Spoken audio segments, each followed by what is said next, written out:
Good morning. I think it is time, अब हम topic बदलते हैं। We start with magnetostatics.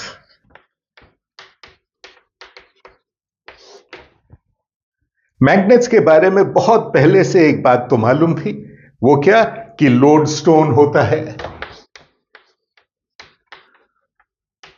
और सैकड़ों वर्ष पहले ये मैग्नेटिक कॉम्पस नीडल यानी मैग्नेटिक नीडल जो थी वो नेविगेशन के काम आती थी। नीडल पॉइंट करती है जो भी लोकल मैग्नेटिक फील्ड है उसकी दिशा के अंदर, और उससे आप दिशा पता कर सकते हैं। करीब 1819 में ऑयस्टर ने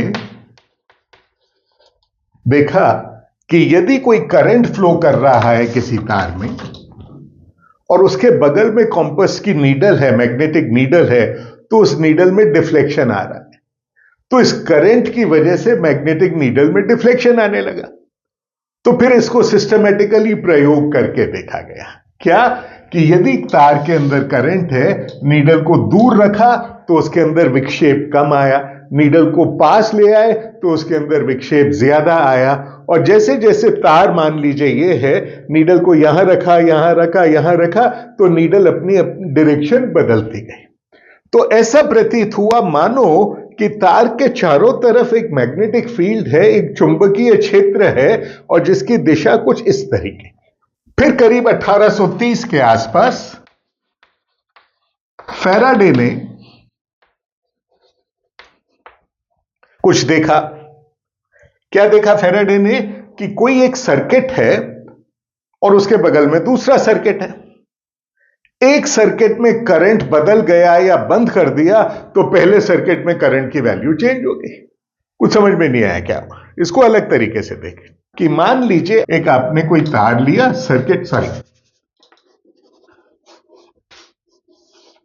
क्लोज्ड है, कोई रेजिस्टेंस है, कोई गैल्वेनोमीटर, और एक मैग्नेट इसके आसपास घुमाया, फेंक दिया, तो all of a sudden galvanometer में विक्षेप आ गया। कैसे विक्षेप आ गया? मान लो गैल्वेनोमीटर में करंट है, लेकिन इस सर्किट में तो कोई बैटरी है ही नहीं, तो वो करंट कहां से आया? बाद में मालूम चला कि वो करंट जो आया वो इस वजह से आया कि यहां मैग्नेटिक फील्ड नाम की जो चीज है वो बदल रही थी। मैग्नेट को फेंकने से मैग्नेटिक फील्ड की वैल्यू बदल गई। तो क्या बातें कर रहे हैं हम? ये कह रहे हैं कि एक फील्ड और होती है, जिस प्रकार इलेक्ट्रिक फील्ड होती है उसी प्रकार एक होती है जिसको हम कहते हैं मैग्नेटिक फील्ड बी। इसको किसी जमाने में मैग्नेटिक इंडक्शन भी कहते थे, अब भी कहते हैं मैग्नेटिक इंडक्शन। और ये जो मैग्नेटिक फील्ड है ये होती किस वजह से है और करती क्या है? इसका मोस्ट इंपॉर्टेंट इफेक्ट तो ये है कि मैग्नेटिक फील्ड की वजह से चार्ज पार्टिकल्स के ऊपर फोर्स लगता है, but with one condition. Stationary charge particle है तो उसमें फोर्स नहीं लगता, मूविंग चार्ज पार्टिकल के ऊपर।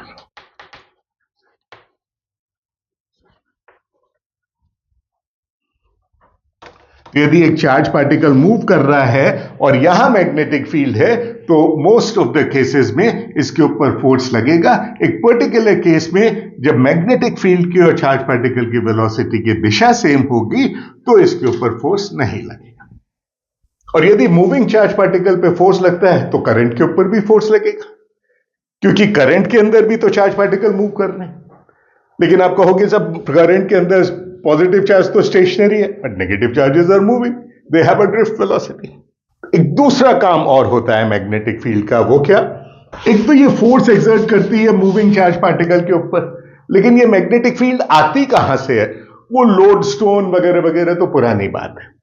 ये यहां पे जो ऑयस्टर ने सीखा कि यदि किसी वायर में करंट है उसकी वजह से मैग्नेटिक नीडल डिफ्लेक्ट हो गई, therefore we say moving charges produce B. तो we are talking about two things now. Electric charge होता है, कूलम लॉ हम पढ़ चुके हैं। कूलम लॉ क्या कहता है? कूलम लॉ ये कहता है कि दो स्टेशनरी चार्जेस हैं, उनके बीच में कोई फोर्स है और वो फोर्स दिया जाता है KQ1 Q2 बटा R² यूनिट। और इसी संदर्भ में हमने कहा कि चार्ज एक इलेक्ट्रिक फील्ड प्रोड्यूस करता है और उस इलेक्ट्रिक फील्ड में दूसरे चार्ज के ऊपर एक फोर्स लगता है और वो फोर्स है Q इंटू E। क्या मैग्नेटिक फील्ड भी इसी प्रकार है? नो। क्या फर्क है? इंपॉर्टेंट। एक, फोर्स ऑन मूविंग चार्ज, और ये फोर्स किस पे लगता है? ये फोर्स डिपेंड करता है चार्ज पार्टिकल की वेलोसिटी क्या है, किस डायरेक्शन में है, और मैग्नेटिक फील्ड की क्या direction. In fact it turns out कि F is equal to Q V cross V। तो वो फोर्स वेलोसिटी के परपेंडिकुलर है और मैग्नेटिक फील्ड के भी परपेंडिकुलर। Q से लीनियरली प्रोपोर्शनल है, मतलब बहुत सारे चार्जेस हैं किसी भी सिस्टम के अंदर, तो रिजल्टेंट फोर्स क्या होगा? सबको जोड़ देंगे। और B क्या है? मैग्नेटिक फील्ड, जो एक फोर्स एक्सर्ट करती है चार्ज पार्टिकल। लेकिन यदि ये वेक्टर क्वांटिटी है वेलोसिटी, यदि क्या है ही, तो इसको हम लिख सकते हैं V perpendicular and V parallel. तो V पैरेलल क्या है? V parallel to the magnetic field and V perpendicular to the magnetic. तो जो component V parallel to the magnetic field होगा उसकी वजह से कोई फोर्स नहीं होगा, और जो component V perpendicular to the magnetic field होगा उसकी वजह से जो फोर्स होगा। So most of the time unless specified हम यही मान लेंगे कि V पैरेलल 0 है, और in general we write this is QVB sine theta. But एक चीज ध्यान देनी है, सपोज मैग्नेटिक फील्ड की direction into the blackboard और वेलोसिटी इस डायरेक्शन में, तो V cross B right hand rule से फोर्स इस डायरेक्शन में। बट ये कंसिडर कीजिए कि V इधर है और B इधर है, तो अब मैं V क्रॉस B करते हुए ये वाला एंगल लूं साइन थीटा या ये वाला एंगल लूं sine theta, and the answer is smaller angle, क्योंकि बड़ा वाला एंगल से एक माइनस साइन एक्स्ट्रा और आ जाएगा, तो डायरेक्शन अलग आ जाएगी। So V cross B, the force will be in this direction. Moving charge produce भी करता है मैग्नेटिक फील्ड, उसकी बात बाद में करेंगे। अभी पहले सिर्फ इसका क्या नतीजा है वो स्टडी करके देखते हैं। मोस्ट इंटरेस्टिंग बात इसमें है थॉमसन एक्सपेरिमेंट की।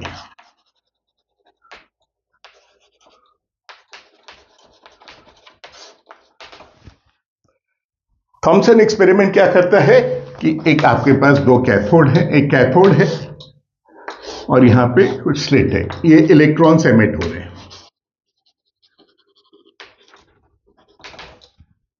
सोचने की बात है, थॉमसन को नहीं मालूम था इलेक्ट्रॉन्स हैं वो, थॉमसन को सिर्फ ये मालूम था कि इधर से कुछ चार्ज कॉर्पुसल्स कुछ एमिट हो रहे हैं, और उनको एक नैरो स्लिट में से निकलने दिया और यहां कोई स्क्रीन लगा दी और स्क्रीन पे जाके वो गिरे, तो फ्लोरेसेंस प्रोड्यूस करते हैं। इससे मालूम चला कि कोई चार्ज पार्टिकल आ रहा है। फिर हमने क्या किया, मतलब थॉमसन ने क्या किया, यहां पर दो प्लेट्स लगाई और इनके बीच में कोई इलेक्ट्रिक फील्ड लगा दी था। अब यदि इलेक्ट्रिक फील्ड की डायरेक्शन ये थी, तो ये charge particle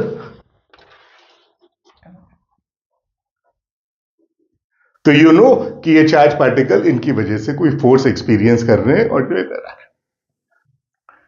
then you consider a magnetic field say in this direction, cross का मतलब होता है इनटू द बोर्ड, जैसे एरो के पीछे का हिस्सा। अब ये चार्ज पार्टिकल की वेलोसिटी इधर है, V cross B, magnetic field अंदर की तरफ है, तो फोर्स इधर हुआ, लेकिन चार्ज नेगेटिव है। इलेक्ट्रिक फील्ड में भी तो हमने कहा ऑपोजिट डायरेक्शन में, चार्ज नेगेटिव है तो उसकी वजह से फोर्स इधर लगेगा, है ना। तो मैग्नेटिक फील्ड की वजह से भी फोर्स इसी डायरेक्शन में लगेगा। लेकिन हम दूसरा काम कर सकते हैं, चलिए मैग्नेटिक फील्ड को इधर ही रहने दिया, इलेक्ट्रिक फील्ड को इस डायरेक्शन में कर दिया। अब क्या होगा, इलेक्ट्रिक फील्ड की वजह से उस चार्ज पार्टिकल के ऊपर फोर्स ऐसा लगेगा कि वो इधर आएंगे और मैग्नेटिक फील्ड की वजह से इधर आएंगे।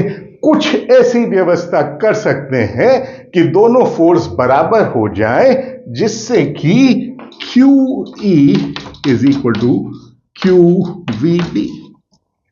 देखिए, क्योंकि वेलोसिटी यहां पर है और मैग्नेटिक फील्ड इस डायरेक्शन में, तो दोनों के बीच का एंगल जो है that is 90 degree. As a result, velocity of the charged particles is equal to E upon B.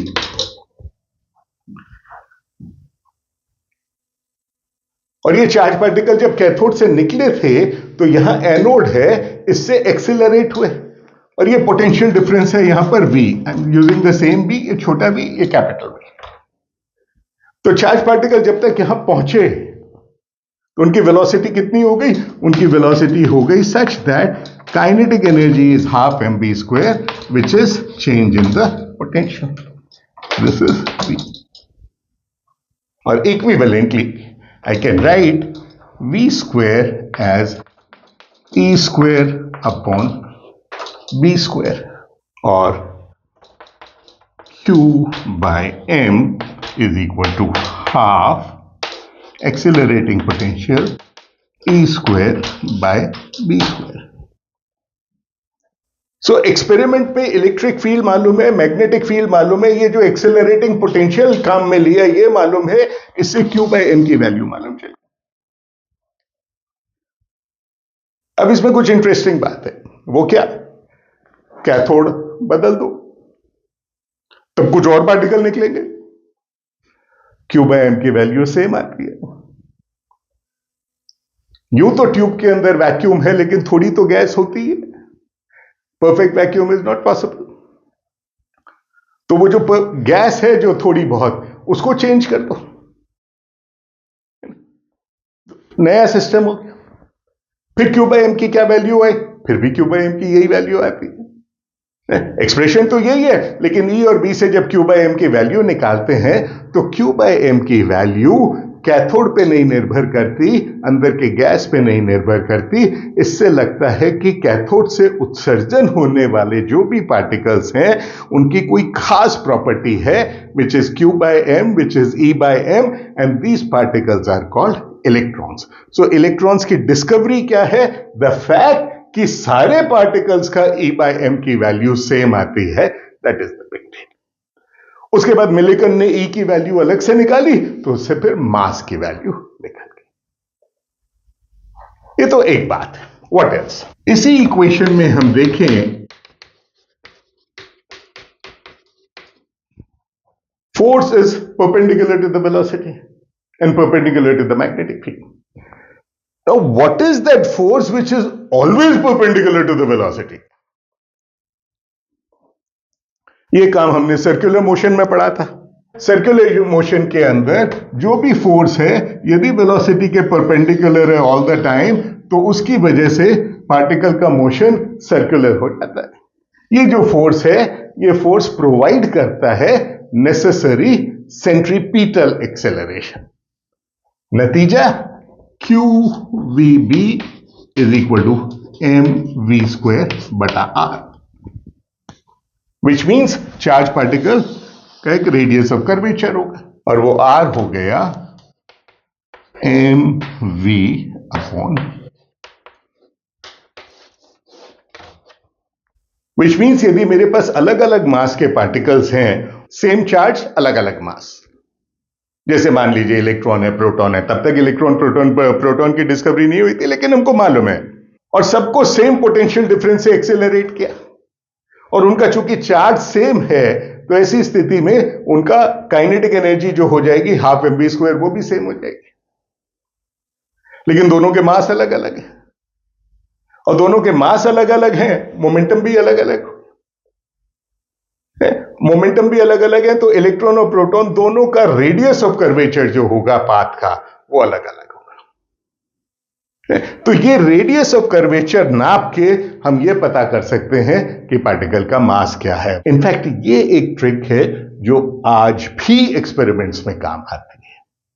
कैसे? जितने भी हाई एनर्जी फिजिक्स के एक्सपेरिमेंट्स हैं, फंडामेंटल फिजिक्स के, जिसके अंदर charge particle, elementary charge particles move कर रहे हैं, हम ये पता करना चाहते हैं कि कौन सा पार्टिकल किस मोमेंटम से किधर जा रहा है। तो उसका तरीका यही है, एक मैग्नेटिक फील्ड में उसका कर्वेचर नापते हैं। और वो कर्वेचर जरूरी नहीं है सर्कुलर पाथ हो, यदि ये इतना भी कर्वेचर है तो हम पता कर सकते हैं कि इसका रेडियस ऑफ कर्वेचर क्या है इस पाथ का, और उससे हम उसका momentum, charge, whatever we can find out. So this is a very important exercise. तो ये तो हो गया फोर्स एक सिंगल चार्ज पार्टिकल के ऊपर। अब मान लीजिए एक वायर है जिसके अंदर कुछ करंट आई है। क्या उस करंट के ऊपर भी कोई फोर्स लगेगा? अब ये वायर है तो इसका एरिया ऑफ क्रॉस सेक्शन में मान लेता हूं ए है, और वो वायर एलिमेंट है छोटा सा, तो इसको भी मैं मान लेता हूं एक बार एल है। और मैं जानता हूं कि कोई भी करंट है तो एक करंट डेंसिटी है, current, and current density is number of electrons per unit volume, charge of the electron, and the drift velocity of the electron. And if the drift velocity of the electron is in this direction, यदि मेरी magnetic field perpendicular है तो उसके ऊपर एक force लगेगा। और कितना फोर्स लगेगा? उसके ऊपर जो फोर्स लगेगा, that force will be drift. एक इलेक्ट्रॉन के ऊपर फोर्स लगा Q V B. Total electrons कितने हैं? Number per unit volume into area into, so this becomes your total force. और ये क्वांटिटी क्या दे देती है हमको? ये current density into area, so this quantity become current L B. Notice कि मैंने वही काम किया, मैग्नेटिक फील्ड को परपेंडिकुलर रखा तो वेलोसिटी और मैग्नेटिक फील्ड के बीच का एंगल 90 डिग्री रख। Otherwise this force in general is I L. और छोटे से एलिमेंट के ऊपर देखना चाहे तो D F is equal to I D L cross. Very interesting. Magnetic field एक मूविंग चार्ज पार्टिकल पे फोर्स लगाती है, इसलिए मैग्नेटिक फील्ड एक करंट पे फोर्स लगाएगी, और करंट की वजह से मैग्नेटिक फील्ड बनती भी है। मतलब यदि दो करंट हो गए आपस में तो उन दोनों के बीच में फोर्स लगने लगेगा। हां, वो भी कैलकुलेट करेंगे बाद में। तो this is the force on a current element due to a magnetic field. अब सपोज आप कोई भी एक क्लोज लूप ले लीजिए, मान लीजिए ये है close loop, square, circle, whatever you like, and there is a magnetic field pointing inside into the plane of the board. और करंट लूप जो है बोर्ड के प्लेन में है, तो इसमें फोर्स कितना लगेगा? इन सबकी साइज यदि L है तो ये IL क्रॉस B, इसके ऊपर फोर्स इस डायरेक्शन में लगेगा, इसके ऊपर फोर्स करंट की डायरेक्शन ऑपोजिट हो गई, इसके ऊपर फोर्स इधर लगेगा। इसी प्रकार IL क्रॉस B, इसके ऊपर फोर्स इधर लगेगा, इस पे फोर्स इधर लगेगा, and the force will B equal in magnitude, which means ये फोर्स और ये फोर्स कैंसिल कर देंगे, ये फोर्स और ये फोर्स कैंसिल कर देंगे, and resultant force on this will be zero. Not only the resultant force is zero, क्योंकि line of action of the force है वो भी इधर है, line of action of the force इधर है। एज अ रिजल्ट इन दोनों का लाइन ऑफ एक्शन भी मीट करता है तो कोई टॉर्क भी नहीं होगा। अब मान लीजिए ये लूप जो है ये जरा सा मैंने यूं टिल्ट कर दिया। यदि लूप को हमने जरा सा ऐसे टिल्ट कर दिया तो इसके ऊपर जो फोर्स था ये नीचे आ रहा था, और इसके ऊपर फोर्स है जो ऊपर जा रहा है, लेकिन दोनों का लाइन ऑफ एक्शन अब सेम नहीं है। इन दोनों का सेम है, और इनका लाइन ऑफ एक्शन सेम नहीं है, और ये डिमेंशन यदि आपकी मान लीजिए A है, this dimension is also A। Note कीजिए ये ऐसे हो गया, making an angle of theta, ये है तो थीटा इज इक्वल टू 0। ऐसे हो गया तो it is making an angle of theta. When it is making an angle of theta, इसके ऊपर फोर्स इधर है, इसके ऊपर फोर्स इधर है। सेंटर पॉइंट के ऊपर उस फोर्स की वजह से कुछ टॉर्क लगेगा, और वो टॉर्क कितना लगेगा? वो टॉर्क इतना लगेगा कि force into a/2 into sine theta, और दूसरे वाले के ऊपर भी इतना ही लगेगा.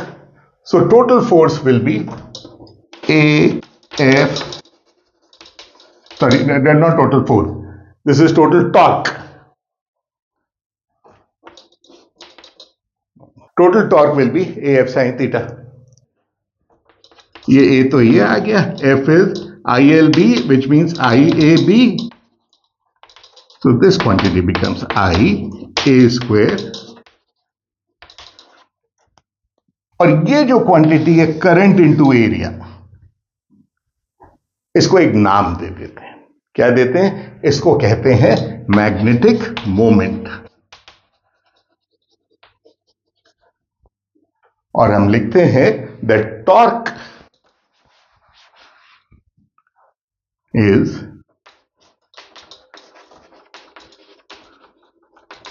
और इक्विवेलेंट बी म्यू क्रॉस. वो तो बहुत अच्छी बात है, लेकिन म्यू की डायरेक्शन क्या है? तो म्यू की डायरेक्शन डिफाइन करते हैं कि आपका लूप जो है जिसके अंदर करंट फ्लो कर रहा है,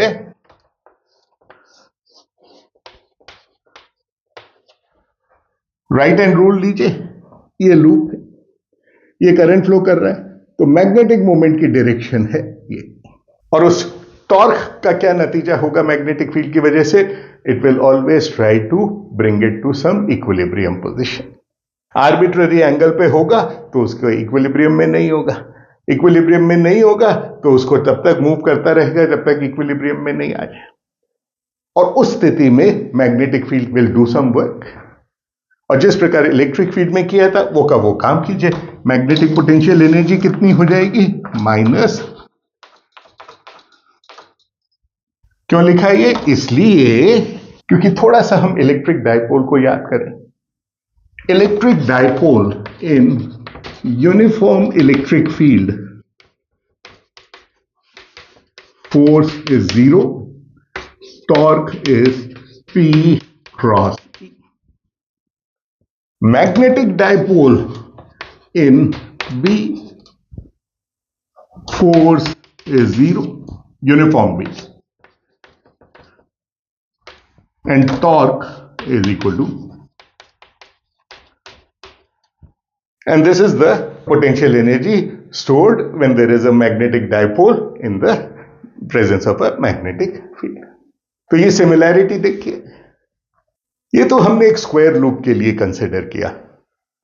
सपोज कोई आर्बिट्ररी शेप लूप हो, ये करंट फ्लो कर रहा है मान लीजिए इधर, और मैग्नेटिक फील्ड बोर्ड के अंदर है. अब क्या होगा? इसके ऊपर रिजल्टेंट फोर्स कितना होगा? आंसर 0. क्यों? क्योंकि रिजल्टेंट फोर्स क्या है? आप इसको छोटे छोटे एलिमेंट में कन्वर्ट कर सकते हैं, और जब इसको छोटे छोटे एलिमेंट में कन्वर्ट करेंगे तो net displacement this side, net dl on this side and net dl on this side has to be the same. कुछ यहां पर हो गया, कुछ यहां पर हो गया, सब मिला के. As a result, resultant force will always be 0.